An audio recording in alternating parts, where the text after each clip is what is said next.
के इवेंट को लेकर? इवेंट के लिए ये कहना चाहूँगी कि बहुत अच्छा इवेंट था, बहुत अच्छे लेवल पे इवेंट हुआ है और इवन ऑर्गेनाइज़र ने बहुत अच्छे तरीके से इन सबको ऑर्गेनाइज़ किया है। और स्पेशली मुझे आज बहुत खुशी हो रही है कि जिनकी मैंने अंदर स्टोरीज सुनी है उनके संघर्ष के बारे में, मतलब उससे भी मुझे काफ़ी इंस्पिरेशन मिली है कि यस कि अगर हम औरत हैं तो इसका मतलब ये नहीं है कि हम किसी से कम हैं। तो मैं सिर्फ यही मैसेज कन्वे करूँगी कि आपके मन में या आपके जो सपने हैं आप उनको पूरा कीजिए। सोसाइटी क्या कहती है क्या नहीं कहती, क्योंकि सोसाइटी का काम ही कहना है। राइट। तो मैसेज यही रहेगा कि अपने सपनों को पूरा कीजिए। आज एक महिला भी है, बॉडी बिल्डर भी है। हाँ जी। तो क्या मैसेज होगा वुमेंस के लेकर?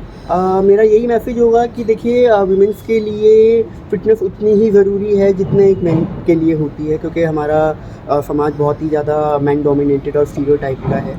पर मैं उनको यही मैसेज कन्वे करूँगी कि प्लीज़ अपनी हेल्थ पे ध्यान दीजिए, क्योंकि एक फ़िटनेस ही एक ऐसी वो है जहाँ पर आप अपना इमोशनली, मेंटली और फिज़िकली आप फिट होंगे तो ही आप दुनिया को फेस कर पाएंगे। वुमेन ऐसे घर में रहकर जाती, कुछ ऐसे टिप्स देना चाहेंगे वुमेन्स को कि जिससे अपने वो बेनिफिट से सकते? देखिए सबसे बड़ी बात होती है कि जो एक औरत होती है वो घर में एक अपनी फैमिली प्रेशर की वजह से और इन सब चीज़ों की वजह से वो घर के दायरों में ही सीमित हो जाती हैं। मैं ये बोलना चाहूँगी कि आप बाहर निकलिए, ठीक है। मैं ये नहीं बोलती हूँ, अब आई नो सबके घर में अलग अलग चीज़ें होती हैं, कोई जाने देते हैं कोई नहीं जाने देते हैं। बस यही मैं कहना चाहूँगी कि आप अपनी सेहत का ध्यान रखेंगी तो ही आप अपनी फैमिली की सेहत का ध्यान रख पाएंगी। तो पहले आप अपने आप को पहली प्रायोरिटी है, फर्स्ट प्रेफरेंस है, वो आप अपने आप को दीजिए, ठीक है। आप ठीक रहेंगी तो ही आप अपनी फैमिली का पालन पोषण। नमस्ते, मेरा नाम शुचिका गोयल है। मैं पर्सनालिटी डेवलपमेंट कोच और इमेज सॉफ्ट स्किल्स कोच हूँ। आप पर्सनल डेवलपमेंट कोच हैं, क्या कहना चाहेंगे महिलाओं को, क्या सबसे बेनिफिट टिप्स होती हैं सबसे पहले तो? देखिए, बेनिफिट वाली टिप्स की बात करूँ तो सबसे बड़ी बात है अपना कॉन्फिडेंस। अगर आप अपना कॉन्फिडेंस पकड़ कर रखेंगी तो आधी जंग तो आप वैसे ही जीत गए हैं, क्योंकि आधी महिलाएं इस संघर्ष में, जैसे कि बात हो रही है बार बार कि हम बहुत ही मेल डोमिनेटेड समाज में रहते हैं, तो इस चिंता में कि हम इनफ हैं दुनिया के लिए, ये बहुत बड़ी जंग हो जाती है। इसीलिए अगर आप अपने कॉन्फिडेंस को पकड़ के रखेंगे और आप ये दिल से मानेंगे कि मैं जैसी हूँ, जो भी हूँ, पर्याप्त हूँ, तो मुझे लगता है कि आधी बैटल तो वैसे ही जीत गए। Thank you. कि मैं जैसी हूँ, जो भी हूँ, पर्याप्त हूँ, तो मुझे लगता है कि आधी बैटल तो वैसे ही जीत गए। Thank you. My name is Nitika Malik. तो आज का जो प्रोग्राम उसके बारे में क्या कहना चाहोगे? I would say that this is one of the best programs and one of the best events that I have been to, because the entire community of women coming together, celebrating each other, being there for each other, celebrating their failures, celebrating their successes. So I think it was absolutely worth it. Women's के लिए क्या कहना चाहेंगे, ऐसा क्या programme रखा गया उसके लिए? So I would say this message to women that normally कहते हैं that women are not supportive to another woman. That is also the reality, but this is also the reality that many women are out there who are ready to support you, to support your dreams, whatever you want to achieve. There are so many women out there who has done that and who will be helpful to you. So I believe that rather than making our journeys all alone, fighting through all the struggles, we should join our hands together and we should make sure that whatever we have faced struggles, our fellow women should not face those struggles, and we lend a helping hand to all those, and together we can achieve much more than our individual journey. Name and recognition. I'm DJ Barkha Paul and hello everyone, I'm DJ Barkha and I'm here at Radiance Women Awards, and it was a wonderful experience being a chief guest here, and the idea was to talk and impart knowledge, share knowledge with everyone and learn a lot of things, and I think it has been a crazy experience, and bravo to Mridula and Pooja for hosting this event for us and taking back a lot of wonderful memories, meeting such beautiful ladies, who excel in their own fields, and it's overwhelming to be here. Today, Radiance Women Awards 2025 is a very only women's tournament. बस आज की बात करें, हम women's की बात कर लेते हैं। आज भी वुमेन्स कहीं ना कहीं पीछे हैं। तो आपने जो बताया कि इस तरह के आज अवार्ड दिया गया, तो कहीं ना कहीं ये चीज़ें आज भी आगे आनी चाहिए और भी वुमेन्स को निकाल के लाना चाहिए। See, I would say that we always say that men and women are at par, they are equal. So अगर ये बोला जाए कि इंडिया में अभी भी थोड़ा सा पीछे हैं, तो अब पहले बहुत पीछे थे, अब काफ़ी क्लोज आ गए हैं, तो थोड़ा और time I think but I just feel that it's not just only about women. I think the whole life revolves around men and women going hand in hand together and sharing everything together, whether it is work, house responsibilities, everything, you know. So it's completely 50% when I say men and women. Your good name? I'm Dr. Jyoti Mehra. I'm a PhD in social work and I'm the co-founder of the organization called Pragmana Foundation, which is the mental health partner for Radiance Awards for Women today. It has been an honor to be part of this whole journey of Radiance Awards. We are bringing in new age health services, mental health services to suit everybody's pocket. Two people of Gurgaon. We are based in Sector 14, but what we do is everybody can't afford 4,000-5,000 worth of counseling session per time. So we have listening circles where people get space to just talk about their things, which is low cost. Then we have peer-to-peer support. That means someone who has navigated a similar life situation. मतलब उसका भी वही life situation रहा है. जैसे किसी को job loss हुआ, तो हमारा एक पेयर है जिसको जब जॉब लॉस हुआ तो हमने उसको फिर ट्रेन किया कि तुम एक कैसे किसी से एम्पैथेटिक लिसनिंग कर सकते हो. तो पीयर सपोर्ट है. फिर एक जो बिल्कुल नई चीज़ इंडिया में लेके आ रहे हैं वो है सपोर्ट ग्रुप. सपोर्ट ग्रुप में क्या होता है, जैसे 4-5 जने जो सिमिलर प्रॉब्लम से जा रहे हैं उनको एक थेरेपिस्ट लेड करता है, और उसके बाद ऑफ कोर्स काउंसलिंग है ही है. बात है डिप्रेशन में आज लोग जा रहे हैं, उसका मेन रीजन क्या है? डिप्रेशन आजकल डिमांड्स लोगों के ऊपर ज़्यादा हो गई है, एक्सपेक्टेशंस ज़्यादा हो गई है. सोशल मीडिया ने काफ़ी हद तक इस चीज़ को कंट्रीब्यूट किया है.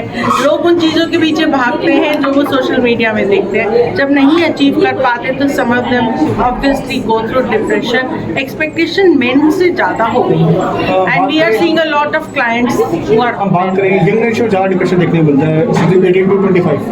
18, हाँ. और हमारा टारगेट ऑडियंस भी 18 to 50 है. सीनियर सिटीजन हमको बहुत रीच करते हैं, लेकिन जो यंग है ना उनके ऊपर करियर, चॉइस ऑफ करियर, जल्दी आपको जॉब करनी है, एकेडमिक प्रेशर और इतनी हाईली कम्पिटिटिव फील्ड, और ऊपर से फिर लोग सोशल मीडिया में सिर्फ अपनी अच्छी चीज़ डालते हैं. तो जो नॉर्मल पर्सन है सोचता है इसने मेरी एज में यही अचीव कर लिया, मैंने नहीं किया. तो हम लोग भी, हाँ.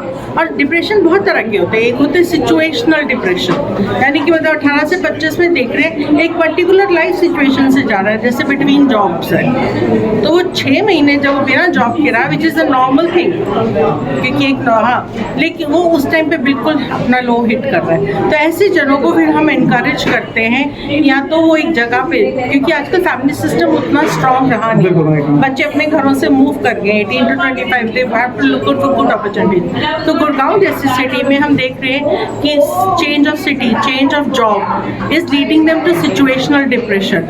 और जब तक वो सिचुएशन में उस फेस के थ्रू जा रहे हैं, लो फील कर रहे हैं, तब उनको किसी से बात करने की ज़रूरत है. Need not be a counsellor.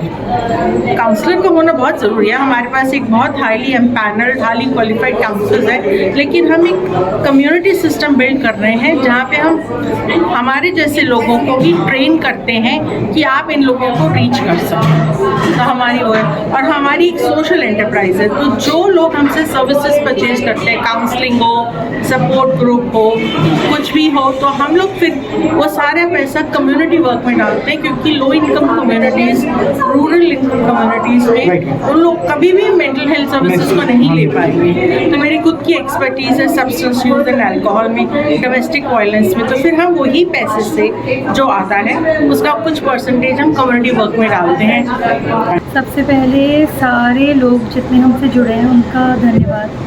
Radiance women group एक ग्रुप है जो कि लेडीज़ की मानसिक स्वास्थ्य पे काम करता है, women's mental health awareness create करने के लिए काम कर रहा है. और रिकग्नाइजिंग विमेन मतलब एक औरत को उसकी ड्यू रिकग्निशन मिले उस पर काम कर रहा है। किस प्रकार अवेयरनेस की जा रही है तरफ से? तो हम जैसे कि आज का ही इवेंट था, हमारे इवेंट में काफ़ी बड़े बड़े दिग्गज पैनलिस्ट वगैरह थे जो कि जिन्होंने मानसिक स्वास्थ्य क्या है उस चीज़ पर रोशनी डाली, लोगों से सवाल करे, लोगों को थोड़ा झंझोरा हिलाया और उनसे निकालने की कोशिश करी कि एक्चुअली हम अपनी रोज़मर्रा की ज़िंदगी में खुद को और खुद के स्वास्थ्य, स्पेशली मानसिक स्वास्थ्य को भूल जाते हैं बिल्कुल।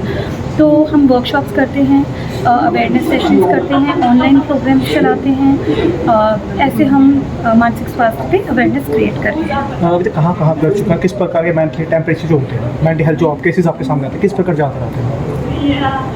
सो मानसिक स्वास्थ्य से रिलेटेड सी लेडीज़, कई लेडीज़ होती हैं, आपको सामने से देख के किसी का पता ही नहीं चलेगा कि इनके अंदर क्या चल रहा है। सामने से देख के लगेगा कि बड़ा अच्छे खाते पीते नॉर्मल लाइफ जी रहे हैं, गाड़ियों में घूम रहे हैं, मुंह पे मुस्कान है और अंदर उनके अंदर इतना कुछ चल रहा होता है। तभी आप ये सुसाइड केसेस सुनते हैं, सुसाइड चाहे बच्चे हों, चाहे लेडीज़ हो, चाहे जेंट्स हो। ऐसा नहीं है कि सिर्फ लेडीज़ को मेंटल हेल्थ की प्रॉब्लम है और ये कोई प्रॉब्लम, इसको हमने बड़ा हुआ गलत तरीके से बना दिया है। ये एक नॉर्मल सी चीज़ है, जैसे कि बुखार होता है वैसे मानसिक स्वास्थ्य को लिया जाए। जैसे हमें छींक आती है तो रुमाल रखते हैं ना, वैसे ही मानसिक स्वास्थ्य में अगर यहाँ कुछ दिक्कत आ रही है तो उस चीज़ को लेकर के हमें वो रुमाल बनेंगे हम सब एक दूसरे के। तो उसको कैसे हटाया जाएगा? कैसे ऐसे हटाया जाएगा? सबसे पहले तो अपने अंदर की भावनाओं को व्यक्त करें। देखिए, जितना हम चीज़ को दबाएंगे, जब वो निकलेगी स्प्रिंग उतना उछाल मारेगा। भावनाएं भी वैसी ही होती हैं। हम गुस्सा, हमारे सारे इमोशन, गुस्सा, खुशी, रोना, हम रो नहीं पाते, हम हंस नहीं पाते, बल्कि हमें एक आडंबर के साथ जीना है। नहीं, लड़कियों को हा हा हा करके नहीं हंसना, ऐसे हंसो या सबके सामने मत रो। लड़कों को बोला जाता है मत रो नहीं सकते तुम। आप भी योगेश जी, बचपन से हम सब इस बात को झुठलाते हैं कि हमें सब कुछ नॉर्मल है, लेकिन नॉर्मल नहीं है। घर की जो प्रॉब्लम होती है उसको लड़कियाँ बाहर दिखा नहीं पाती, छुपाती है और अंदर अंदर घुटन होती है, तो उसको कैसे दिखाना चाहिए? तो मैं आपसे एक सवाल पूछती हूँ, आपको पता भी नहीं होगा, ऑडियंस को मेरे से अग्री करेंगे, जेंट्स के अंदर इतने इमोशंस और इतने स्ट्रेस होता है, क्या जेंट्स रोते हैं बाहर? क्या किसी फ्रेंड से शेयर करते हैं? कुछ शेयर नहीं करते। तभी जब एक आदमी फटता है, बहुत गुस्से में फटता है, और औरत रो रो के फटती है, रोती है पहले, आंसू में निकलता है। का मतलब है गुस्से में निकालो? नहीं, गुस्से में नहीं निकालो, हैंडलिंग पावर होनी चाहिए। एक चीज़ मृदुला और मैंने जो डिज़ाइन करी है वो ये है कि एक सिचुएशन को हम हैंडल कैसे करें। मुझे आपके ऊपर इस वक्त इतना गुस्सा आ रहा है, या मैं आपको दो, कोई भी हो आपकी जगह, मतलब बच्चा है, मेरे हस्बैंड है, या तो गुस्से में एकदम आग बबूला हो जाऊं, या मैं अपने माइंड को ट्रेन करूं कि ये गुस्सा करने की चीज़ नहीं है। थोड़ा तो हमें पेशेंस और थोड़ी चीज़ें सीखनी पड़ेंगी। हर चीज़ रेस्टलेसनेस से नहीं हो सकती और कोई हमारी मदद करने नहीं आएगा। पहले स्वयं की मदद करें, फिर दूसरों से मदद मांगे। God helps those who help themselves. जब आप 4 कदम अपने लिए चलेंगे, दुनिया अपने आप खड़ी आपके साथ खड़ी रहेगी। आज का ही आप एग्जाम्पल ले लो, हमने शुरुआत करी जब रेडियंस की, आपसे भी कनेक्ट करा, सबसे कनेक्ट करा, धीरे धीरे लोग जुड़ते गए और कारवां बनता गया। ऐसे ही पॉजिटिविटी और हेल्दी मानसिक स्वास्थ्य के लिए भी यही होता है। आप रोने वाले बनोगे, आपको रोने वाले लोग मिलेंगे, आप हंसने वाले बनोगे, आपके साथ वही जुड़ते चले जाएंगे। शुरुआत यहाँ से होगी, यहाँ से होगी। Thank you.